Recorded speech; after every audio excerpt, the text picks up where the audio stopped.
खिलौने और बौनों का बचाव। टनकपुर गांव में जंगल में एक बौनों की गुफा थी। उस गुफा में बौने काफी समय से रहा करते थे और वो कभी कभी घूमने के लिए बाहर गांव में भी आया करते थे। छोटे होने के कारण इंसानों की नजर कभी उन पर नहीं पड़ती थी। गांव वाले और बौने काफी समय से बिना एक दूसरे को देखे वहां रहा करते थे। लेकिन एक साल काफी बारिश होने की वजह से बौनों की गुफा तबाह हो गई। नदी का सारा पानी बौनों की बस्ती में घुसने लगा।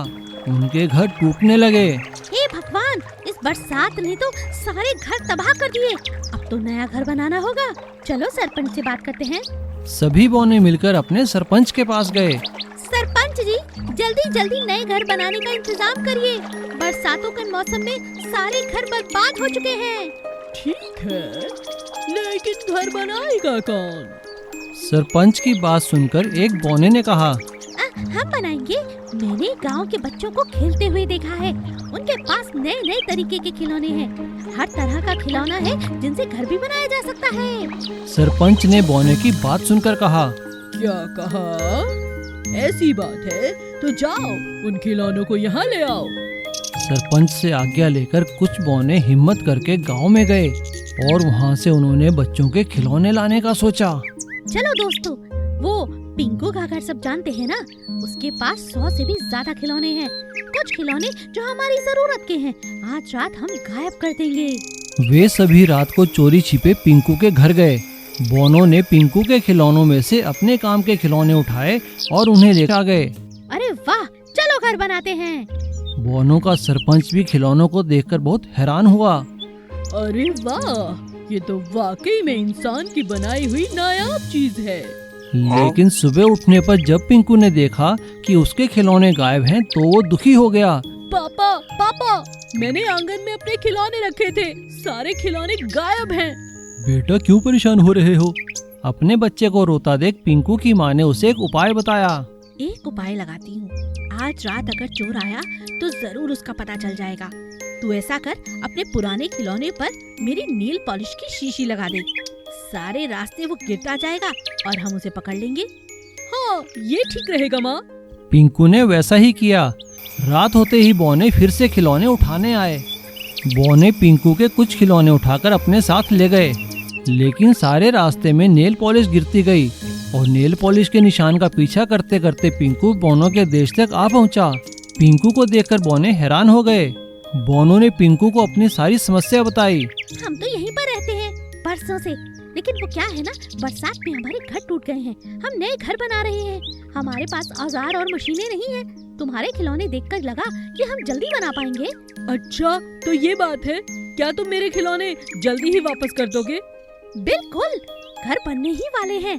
हम 2-3 दिन में तुम्हारे सारे खिलौने वापस कर देंगे दोस्त। वादा करो। वादा। और पिंकू के खिलौनों की सहायता से जल्द ही बौनों ने अपने सारे घर बना लिए।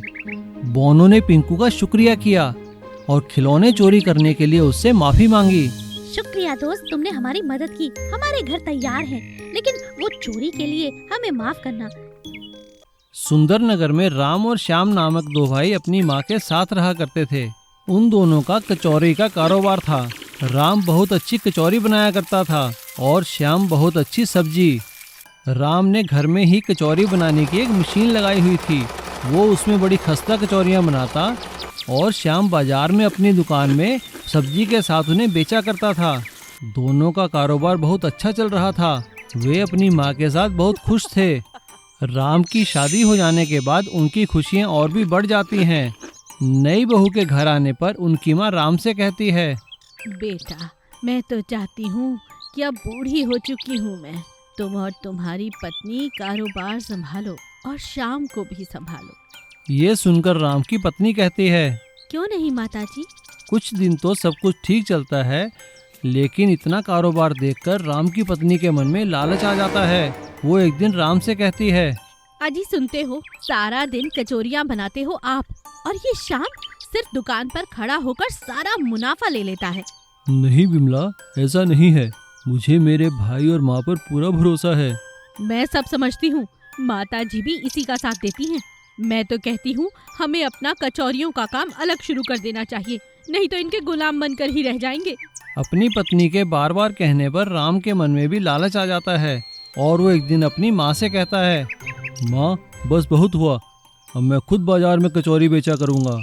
अरे अरे बेटा, ये तू कैसी बातें कर रहा है? माँ मैं कुछ नहीं सुनना चाहता, मैं आज से श्याम को कचौरी नहीं दूंगा। अगर उसे बेचनी है तो खुद कचौरियाँ बनाकर बेचे।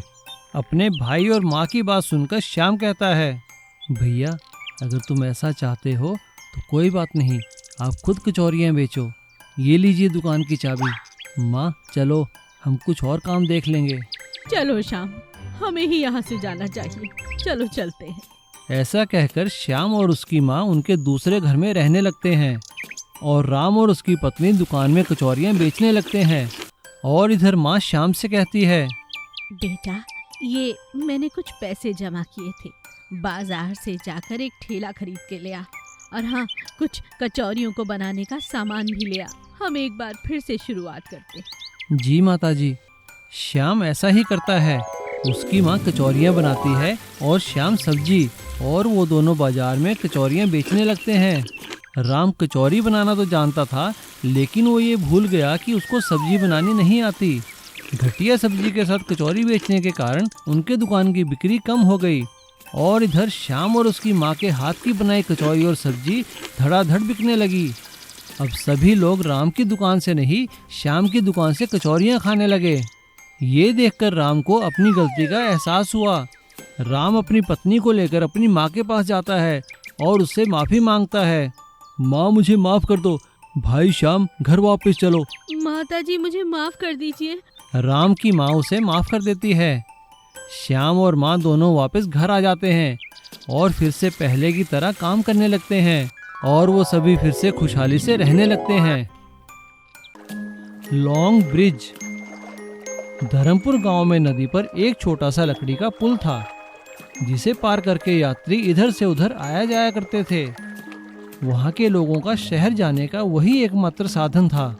उसी गांव में यशोदा नाम की एक औरत रहा करती थी, जिसका बेटा गोपाल शहर में पढ़ाई किया करता था और पढ़ाई खत्म होने के बाद उसकी शहर में बहुत अच्छी नौकरी लग जाती है। अपनी पहली कमाई से गोपाल एक बहुत अच्छी गाड़ी खरीदता है और उसे लेकर वो वापस गांव आता है।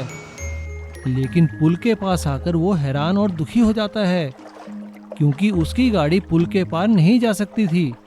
ये देखकर उसे बहुत गुस्सा आता है और वो गुस्से में अपने घर न जाकर सीधा प्रधान के घर जाता है। प्रधान काका नमस्कार। अरे आओ बेटा कृष्णा, कैसे हो? बड़े दिनों बाद आए शहर से। अब काका आप ही बताइए, मैं आऊं भी तो कैसे?